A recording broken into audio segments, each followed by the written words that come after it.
नमस्कार दोस्तों। इस वीडियो में हम आज बात करेंगे कि बिटकॉइन क्या है एंड इसमें आप कैसे इन्वेस्ट कर सकते हैं। बिटकॉइन के प्राइसेस काफ़ी बुलिश हो चुके हैं इस टाइम पर एंड ऐसा भी माना जाता है कि ये एक हाईली इन्फ्लेटेड बबल भी हो सकता है। तो मैं इस वीडियो में ये समझाने की कोशिश करूँगा कि बिटकॉइन में एज अ रिटेल इन्वेस्टर आप कैसे इन्वेस्ट कर सकते हैं एंड आपको कितना अमाउंट इन्वेस्ट करना चाहिए अपनी रिस्क कैपेसिटी के हिसाब से। तो सबसे पहले हम समझते हैं कि बिटकॉइन क्या होता है एंड इसके रिगार्डिंग इतनी हाइप क्यों है इन्वेस्टिंग की दुनिया में। बिटकॉइन वर्ल्ड की सबसे पहली डिसेंट्रलाइज्ड क्रिप्टो करेंसी है जो ब्लॉकचेन टेक्नोलॉजी के ऊपर काम करती है। ये किसी भी कंट्री के नॉर्मल पेपर करेंसी की तरह ही काम करती है। बस इसमें फ़र्क ये होता है कि आप इसको फिजिकल फॉर्म यानी कैश में डील नहीं कर सकते एंड इसमें सिर्फ डिजिटल फॉर्म में सारे ट्रांजैक्शन यानी लेन देन होती है। बिटकॉइन जैसे कि मैंने पहले बताया था ब्लॉकचेन टेक्नोलॉजी पर काम करती है। ये एक काफ़ी नई टेक्नोलॉजी है टेक्नोलॉजी इंडस्ट्री में एंड इसमें काफ़ी काम चल रहा है। Blockchain peer to peer architecture पर काम करती है। अब स्टार्टिंग में सुनने में ये थोड़ा मुश्किल लग रहा होगा, इसलिए इसको एक एग्जाम्पल के थ्रू समझते हैं। अगर आपने कभी गूगल डॉक्यूमेंट्स, गूगल स्लाइड्स जैसे टूल्स पर काम किया होगा, तो बिटकॉइन की वर्किंग भी कुछ सिमिलर है एंड इसको समझना काफ़ी इजी हो जाएगा। जैसे कि गूगल डॉक्यूमेंट पर एक साथ एक ही पॉइंट पर काफ़ी लोग डॉक्यूमेंट में कंटेंट एडिट कर सकते हैं। ऐसे ही ब्लॉकचेन भी एक डिसेंट्रलाइज्ड नेटवर्क होता है जिसमें काफ़ी सारे डेवलपर्स अपना कोड डालकर एडिट करके डेटा शेयर या रिसीव कर सकते हैं। ये एक काफ़ी secure form of data sharing mechanism होता है since blockchain end to end encrypted होता है। सिंस एक ब्लॉकचेन के काफ़ी सारे पार्ट्स होते हैं, ब्लॉकचेन को हैक करने के लिए उसके सारे पार्ट्स को हैक करना पड़ेगा, जो बहुत ही डिफिकल्ट है। अब ब्लॉकचेन कैसे काम करता है इसकी ज़्यादा डिटेल में नहीं जाते and basics of blockchain technology and bitcoin को समझने के लिए इतनी नॉलेज काफ़ी रहेगी। बिटकॉइन को कोई भी एक सिंगल गवर्नमेंट के कंट्रोल में नहीं है एंड इसको एक ग्रुप ऑफ नेटवर्क कंट्रोल करता है।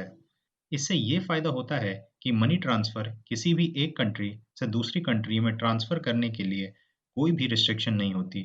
ये काफ़ी सिमिलर है विकिपीडिया के, जहाँ पर कोई एक सिंगल एंटिटी विकिपीडिया में डेटा अपडेट नहीं करती, बल्कि वो एक ओपन सोर्स प्लेटफ़ॉर्म है, जहाँ पर कोई भी विकिपीडिया पेज में कंट्रीब्यूट कर सकता है। काफ़ी लोगों के लिए बिटकॉइन एंड क्रिप्टो करेंसी एक नया कॉन्सेप्ट है एंड इसके रिगार्डिंग काफ़ी लोगों को नॉलेज नहीं होती एंड इसमें इन्वेस्ट करें या ना करें ये समझ नहीं पाते।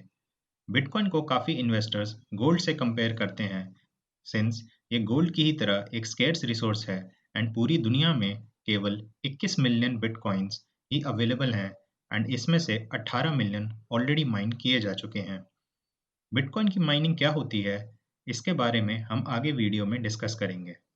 सिंस बिटकॉइन इतने लिमिटेड हैं, तो कोई भी गवर्नमेंट इसको आगे प्रोड्यूस नहीं कर सकती, अनलाइक पेपर करेंसी जिसको किसी भी कंट्री की central bank new currency print करके मनी सप्लाई बढ़ा सकती है। इस मनी प्रिंटिंग प्रोसेस को हम लिक्विडिटी इंजेक्शन बोलते हैं in the countries economy. Bitcoin की स्कैरसिटी की वजह से इसकी प्राइसेस में काफ़ी फ्लक्चुएशन होता है एंड सिंस इसको अब गोल्ड से कंपेयर किया जा रहा है पोर्टफोलियो हेजिंग के पर्पस के लिए, हेंस इसके प्राइसेस एक्सट्रीमली बुलिश हैं करंट सिनेरियो में। तो अब हम डिस्कस करते हैं कि बिटकॉइन की क्या नीड है एंड एक नए ट्रांजैक्शन टूल इन्वेंट करने की क्या ज़रूरत पड़ी। बिटकॉइन की नीड जो एग्जिस्टिंग गवर्नमेंट करेंसी है उसको सप्लीमेंट करने के लिए बनाई गई थी एंड इसके पीछे का आइडिया ये था कि एक कॉमन इंटरनेशनल डिजिटल करेंसी बनाई जाए जो फ्री हो एंड किसी भी एक कंट्री के गवर्नमेंट के कंट्रोल में ना हो। 2008 के फाइनेंशियल क्राइसिस से पहले यूएस बैंक्स के पास काफ़ी पावर थी मनी सर्कुलेशन के रिगार्डिंग एंड क्राइसिस के बाद काफ़ी लोगों का भरोसा ट्रेडिशनल बैंकिंग सिस्टम से उठ गया एंड वो दूसरे मीडियम ढूंढने लगे फॉर डिजिटल ट्रांजैक्शंस। बिटकॉइन का इन्वेंशन जापान के सातोशी नाकामोतो ने किया था just after financial crisis in January 2009। अब बेसिक्स ऑफ बिटकॉइन के बारे में जान लेने के बाद ये जानते हैं कि इंडिया में बिटकॉइन का क्या सिनेरियो है एंड इंडिया में रहकर आप बिटकॉइन में कैसे इन्वेस्ट कर सकते हैं। तो दोस्तों, 2018 में आरबीआई ने बिटकॉइन पर बैन लगा दिया था, बट ये बैन मार्च 2020 में सुप्रीम कोर्ट ऑफ इंडिया ने हटा दिया था। तो इससे ये हुआ कि अब इंडियन इन्वेस्टर्स भी बिटकॉइन में अपना पैसा लगा सकते हैं, एंड जो ट्रेडिशनल बैंकिंग सिस्टम है वो भी मार्केट सिनेरियो को देखते हुए करेक्ट अपॉर्चुनिटी आते ही क्रिप्टो करेंसी में एंटर कर सकते हैं। हेंस इससे क्रिप्टो करेंसी का एक इकोसिस्टम बन जाएगा आने वाले कुछ सालों में। अब सबसे इम्पोर्टेंट क्वेश्चन पर आते हैं कि आप बिटकॉइन में इन्वेस्ट कैसे कर सकते हैं। तो आपके पास 3 ऑप्शन होते हैं जिससे आप बिटकॉइन में इन्वेस्ट कर सकते हैं, एंड इनके बारे में हम अभी डिटेल में डिस्कस करेंगे। सबसे पहला तो ये है कि आप इन्वेस्ट कर सकते हैं बिटकॉइन में क्रिप्टो करेंसी एक्सचेंज के थ्रू। जैसे कि आप कोई भी स्टॉक किसी स्टॉक एक्सचेंज से खरीद सकते हैं, वैसे ही आप बिटकॉइंस को बिटकॉइन एक्सचेंज से खरीद या बेच सकते हैं। ये काफ़ी सिंपल वे है बिटकॉइन में इन्वेस्ट करने का, एंड इसमें आपको बस क्रिप्टो करेंसी एक्सचेंज पर अपना अकाउंट बनाना पड़ता है, एंड उसके बाद आप बिटकॉइन की ट्रेडिंग कर सकते हैं। ट्रेडिंग के वक्त आपसे थोड़ी सी ट्रांजैक्शन फीस ली जाती है, बट ये काफ़ी कम होती है, अप्रॉक्सीमेटली 1% या फिर उससे कम। डिपेंड करता है कि आपका एक्सचेंज कौन सा है। दूसरा ऑप्शन ये है कि आप bitcoin peer to peer transaction के साथ ऑब्टेन करें। इसमें बिटकॉइन के potential buyer and potential seller को मैच किया जाता है, एंड इसमें एक्सचेंज का कोई भी इन्वॉल्वमेंट नहीं होता। पीयर टू पीयर ट्रांजैक्शन के through bitcoin buying and selling mostly तब होती है जब आप कोई फॉरेन प्रोजेक्ट या फ्रीलांस कर रहे हों, एंड आपका एम्प्लॉयर आपको पेमेंट बिटकॉइन में करे। तीसरा ऑप्शन बिटकॉइन पाने का ये है कि आप बिटकॉइन की माइनिंग करें।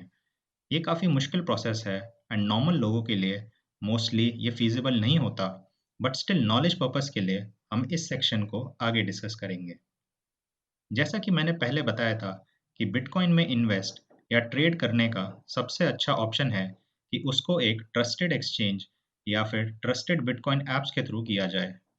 बाइनेंस, वायजिरेक्स, ऊनो कॉइन, ज़ेप एंड कॉइन सिक्योर कुछ ऐसे ऐप्स हैं जिसके थ्रू आप बिटकॉइन में इन्वेस्ट कर सकते हैं। अब सिंस करेंटली एक बिटकॉइन की प्राइस अप्रॉक्सीमेटली 27 लाख है, तो इतना बड़ा इन्वेस्टमेंट करना पॉसिबल नहीं हो सकता किसी नॉर्मल रिटेल इन्वेस्टर्स के लिए। इसीलिए आपको पूरा एक बिटकॉइन बाय करने की ज़रूरत नहीं है, एंड आप बिटकॉइन को कुछ पार्ट अपने चॉइस के हिसाब से इन्वेस्ट कर सकते हैं। आप एज लो एज ₹500 के साथ बिटकॉइन में इन्वेस्ट करना स्टार्ट कर सकते हैं। अब लीगल प्रोसीजर क्या होता है बिटकॉइन की ट्रांजैक्शन के लिए या फिर बिटकॉइन एक्सचेंज में रजिस्टर करने के लिए? तो सबसे पहला स्टेप तो ये होता है कि आपको अपना केवाईसी यानी नो योर कस्टमर वेरीफाई करवाना पड़ेगा। आपका bank account and pan number दोनों सेम इंडिविजुअल का होना चाहिए रजिस्टर करते टाइम। इस पूरे प्रोसेस में 2 से 3 दिन का टाइम लगता है फॉर वेरिफिकेशन। जब आप बिटकॉइन में इन्वेस्ट करके बिटकॉइन का कुछ पार्ट बाय कर लेते हैं, देन आपको ये सारे ऐप्स जैसे बाइनेंस एटसेट्रा एक बिटकॉइन वॉलेट प्रोवाइड करते हैं, जिसमें आप अपने खरीदे हुए बिटकॉइंस स्टोर करके रख सकते हैं। अब एक काफ़ी इंपॉर्टेंट क्वेश्चन सामने आता है कि बिटकॉइन से ऑब्टेन हुआ प्रॉफिट टैक्सेबल है क्या? तो इंडिया में बिटकॉइन पर 30% का टैक्स है अगर आपके प्रॉफिट्स शॉर्ट टर्म प्रॉफिट्स हैं तो। और अगर आप लॉन्ग टर्म के लिए बिटकॉइंस को होल्ड करते हैं एंड आपने परचेज डेट से 1 साल बाद बिटकॉइंस को बेचते हैं, तब आपको इस पर 20% का टैक्स देना पड़ेगा।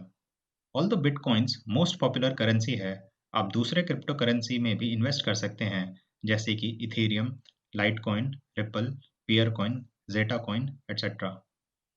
अब हम डिस्कस करते हैं कि बिटकॉइन की माइनिंग कैसे की जाती है। ऑल्दो ये बिटकॉइन ट्रेडिंग या इन्वेस्टमेंट पॉइंट ऑफ व्यू से रेलेवेंट नहीं है, बट स्टिल आपको इसके बारे में थोड़ी सी बेसिक नॉलेज होनी चाहिए।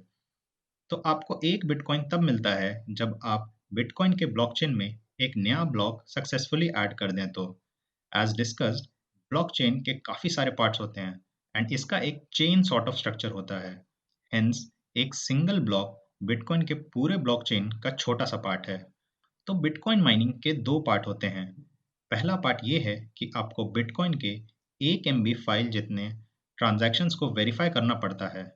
इस 1 MB में यूजुअली काफ़ी सारे ट्रांजैक्शंस होते हैं, डिपेंडिंग अपॉन कि एक ट्रांजैक्शन कितना डेटा कंज्यूम करता है।